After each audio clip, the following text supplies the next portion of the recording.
मालिक, ए मालिक, आ रहा है ना मजा? फट से जे कूद के तैयार हो गए हैं। हाँ, आपको कहते हैं कि पगलचट्टी जब पर्स उठा के चलने के लिए बोले तब आप पैंट शर्ट टी शर्ट जो पहनना है पहनिए। करेगा माथा खराब। अरे हो गई रेडी।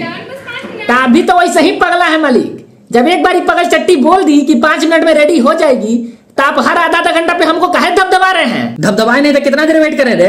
अरे कर लीजिए। अगर नहीं करेगी नहीं बढ़िया से लिपा पोती तो फिर ब्यूटी पार्लर जाने के पैसा मांगेगी आपसे। एगो तो ऐसे ही सबसे पूछते चलती है कहीं फेस वाइट वाइट तो नहीं लग रहा है ना?